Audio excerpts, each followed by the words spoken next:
No. The one thing I want to say is that massive congratulations to the Florida Panthers. Yeah. I think I think if you think about the last couple of weeks in terms of the sports performances from the Heat, from the Panthers, from ourselves, obviously in cup competitions and in the league, we've won 6 out of the last 8 games. Is that this has been a really good time to get to the Stanley Cup final. I think I've been to watch the Panthers. It was a brilliant occasion. That they really looked after me, and I wish them all the best. Congratulate them. They're doing great work, and it's great for Florida. Well, I think it's inspiring. I think when our team doctor's the Miami Heat doctor, Dr. Selesnik, who's a fantastic doctor, and I obsess watching the Heat. I think Jimmy Butler has been someone that from the minute I landed here, but particularly in the last month in terms of the playoff performances, is inspirational. The Panthers as well. I think after the game the other night, I think I made reference to the Heat. I made reference to the Heat in terms of the amount of games that they're playing, the way that they just keep grinding out results, the spirit and togetherness, which is fundamental to the culture of the Miami Heat, is what we want to build here. So I made reference to them, and I think I love seeing the Miami Dolphins coach at both events. He was banging the drum last night. So I hope I get the invite to go and bang the drum when they get when there's opportunity. So I think it's brilliant for the region. I think it's brilliant for Florida. This region has got a hotbed of talent, and those teams are definitely inspiring. I think a couple of the players went to the Panthers game. I know that they all go to the Heat games, and I know that when you watch top-level sports people play and perform, it inspires you to do even better in your field. So that's great. It looks like they Yeah, I mean, I watched the game last night, and I think back to games that we've had over the last 12 to 18 months against Tormentor, against Miami FC, against Charleston. These games are the toughest games to play in. They are, without shadow of a doubt. You think about, I watched Pittsburgh beat Columbus last night. I watched Birmingham beat Charlotte. 2 brilliant teams. Pittsburgh's beat New England as well. So, and you think about what was it, Sacramento last year got to the final of the US Open Cup. So, I think the myth now of that there's a big gap between the two. I think it's a myth, and I think those games are the toughest.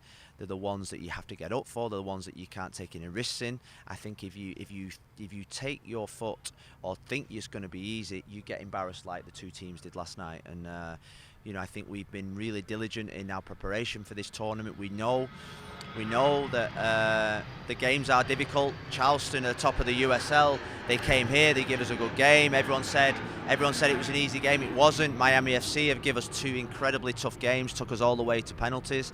Everyone said it was a poor performance, but I think those performances now are looking actually really good. We're in the quarterfinal of the US Open Cup. We're excited, but I think for the next 10 days, our focus is purely on the 3 MLS games coming up. Speaking of the team in general. Well, I'm super proud of the way that they were great people for us, great players for us. I loved them both. Still try and message them often when I see them playing well, because I feel as if they're part of our family. I was joking with Kamal, I think about 6 days ago, is that since Kamal left Montreal, they've won every game, so they obviously found out what the problem was. But since he's come here, he's been incredible for us as well. So I think the trade suited both clubs. It's an incredibly tough place to go and play football in Montreal. They've got some confidence. They're on a similar run to us.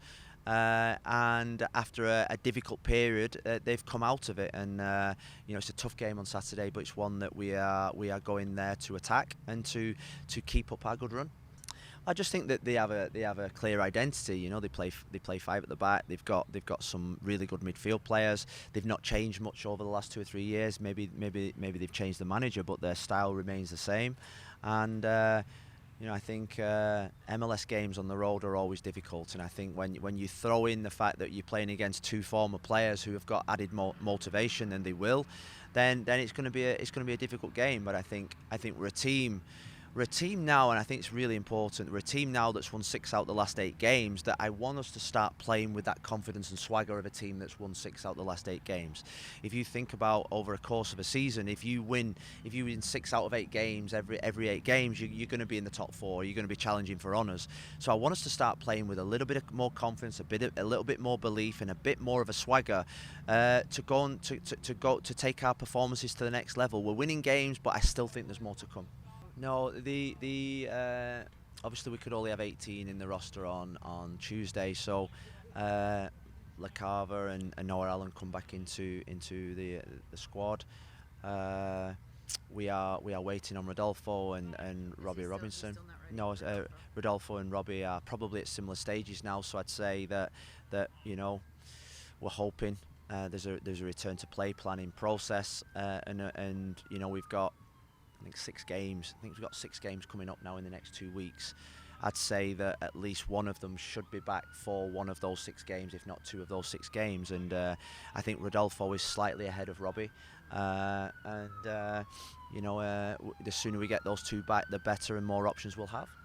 I thought he did great. I think it's been a real emotional time for him. He's suffered. He's shown incredible character, and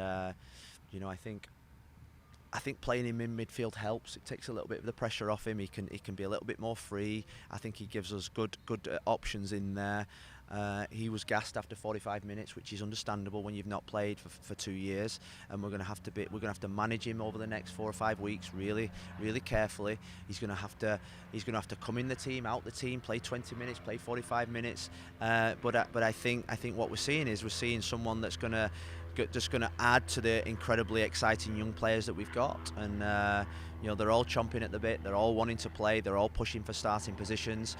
Ascona and Ruiz will be back probably in the next 7 to 10 days as well. So I think it's exciting for those young players. He's now more. He has to. I think. When he first came, I remember when he first came, you were excited about him. Yeah, well, I think we give him his debut against LA Galaxy. I think in my first game, and he's got big potential. I think going to the World Cup, we hope he comes back with more confidence, more belief. I think the biggest thing is his consistency in his performances, but consistency in staying fit. I think he's had real stop-start last 12 months, and when he comes back, he comes into the frame and saying, right, Eddie, it's your time to perform, your time to deliver. And I think if you was a young player coming back, you'd say, well, do you know what, at this moment in time, it looks like the young players are going to get opportunities. So it's up to him. We believe in him, we trust him, and now he's got to deliver.